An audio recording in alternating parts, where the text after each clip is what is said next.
Hello. All right. Hello. Welcome to this very quick live that is going to be about wedding planning. What are the first two things that you need to do to start your wedding planning? Now, let me start this live with a quick story. So if you give me like 8 minutes, we can get through this live, and I'll try to be quick. All right. So let's start with a story. I'm going to do screen share. So this live is wedding planning. The first two things that have to be done. Let me start with a story. Have you ever been house shopping? Have you ever been house shopping? Now, maybe you have, maybe you haven't. But if you have, or you've gone with anybody that has,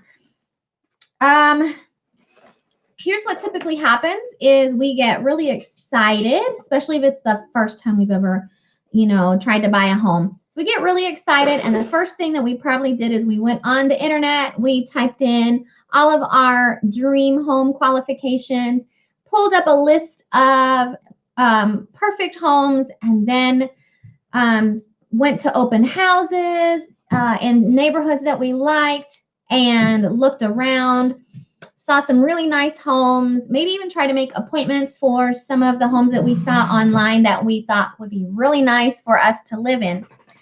And then what happens is we quickly find out that none of the realtors or the people showing those homes are going to really invest much time in us until we are pre-approved for a loan and they know the loan amount. Now, are they doing this because they're selfish or they're greedy or they're just stuck up? Well, no, because the whole home buying process really begins with knowing how much home you can afford. So maybe you're looking at a $250,000 home when you can only afford a $100,000 home.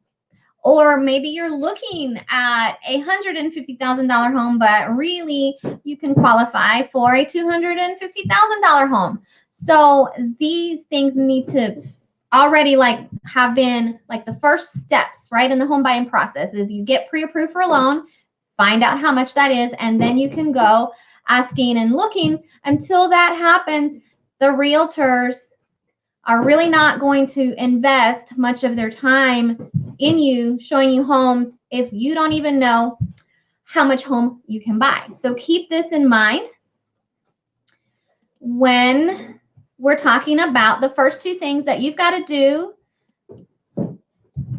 in your wedding planning. And the first one is to set a date. Now, hold on, because my son is being crazy. What? Be quiet. I told you to be quiet. No. Yeah, I did. I told you not to make any noise. Okay. Hold on. Okay, sorry, because my son was told to be quiet and not make any noise at all. All right, so let's get back to this. First step in your wedding planning is to set a date. Now, just like the first step in buying a home is to figure out how much home you can buy, the first step in your wedding planning should be to set a date, all right? Super simple, nothing hard about that. Some things to consider when you're setting a date are major holidays. Let's see, maybe some major sporting events in the town that you're going to have your wedding or reception at, pretty obvious things. But number one, set a date. Now, what happens, a lot of times I run into brides-to-be that are, say, at a bridal fair, and they are inquiring about wedding photography pricing, and they want to know how much it costs. And I understand when you're first starting this out that you don't really know how much anything costs. So that's the first thing that you want to know. But the first question that you really should ask your wedding photographer or somebody that you're thinking about being your photographer is if they're available on your day. I hear Titus giggling. He's over there with one of the puppies. All right, so you have to set a date first. Every booking for your venue rests on what date it is. How are you going to book a venue for your wedding without knowing the date? Your caterer, your florist, they all need to know what date they're working with, what timeline it is, how much time do they have to plan your wedding. If your wedding is in the next 30 days, well, that's probably going to affect your whether you can get the vendor that you want or not. So don't start talking pricing or asking about pricing from a vendor before your date is set, and lead with that. Lead with that. Say, I have a wedding on May 30th. Are you available on that day? All right, so let's continue. Wedding planning. All right, so the number 2 thing that's got to be done, and really this is very easy, set a budget. You've got to set a budget. Let's go back to that example of of house shopping. We were talking about shopping for houses, and you have to first of all know how much house you can afford before you go looking for houses for anybody to really invest any kind of time in helping you. Once they realize that, hey, you don't really have a pre-approved mortgage loan, then they're not going to want to continue further in the process of home buying until you complete that very first initial step. So, number 1, set the date. Obviously, number 2, set your budget. Now, that is a very private matter. I did pull up this very simple wedding budget. This one happens to come from David's Bridal. And what I want you to notice is that the bulk of your budget, almost half, is going to be in your reception. And then I'm a photographer, so check out over here. So I want you to know that your photography should be about 12% of your budget. All right. So let's say, Jen, are you on here? Hello, Jen. Let's say that you have a $10,000 budget for your wedding. So you need to know that your budget for your photography and videography should be around $1,000 to $1,200. If it's something that's super important to you, you can go a little bit over, maybe $1,500.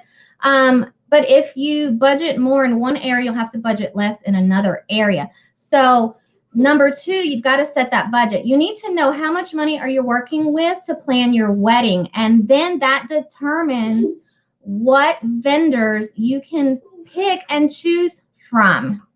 So if your wedding budget is $10,000 and you've got about $1,000, $1,200 to pick your wedding photographer, that's your budget, then you shouldn't go looking at photographers that cost much more. And at the same time, you shouldn't be looking at photographers that cost much less. Now, if you have just a $5,000 or $3,000 wedding budget, then when it comes to your photography, know that you can really only afford $300 to $500 for your entire photography and videography, and that's going to really limit your choices about what photographer that you can choose. But you need to know that to make an informed decision. So you can go on Google and pull up a wedding budget. They're all pretty much consistently the same. All right, so let's move on, and I am done with this live. But if you want, you can go to valenciaphotography.com and you can sign up for 7 important but little known questions to ask your wedding photographer. Now, why would you want a list of questions to ask your wedding photographer? Well, you don't plan a wedding every day, right? So you don't really know what to ask. The only question that you know to ask usually is how much? How much is it? Now, I will give away question number 1 on my list is you need to ask if they are available on your date. Now, I've said this over and over before on other lives. But there are 6 other questions on this list that are questions that you would not think to ask. And if you want to know them, just go to valenciaphotography.com, sign up for that. It'll just go right into your inbox because I want you to be informed and I want you to feel confident. So having that list is just going to make you feel confident when you go to talk to any wedding photographer. You're going to know all of the right questions to ask, and you're going to feel confident in your decision that you make. So that's it for today. let me know if you have any questions or comments. Put them in the comment section, and I'll see you next time. Bye.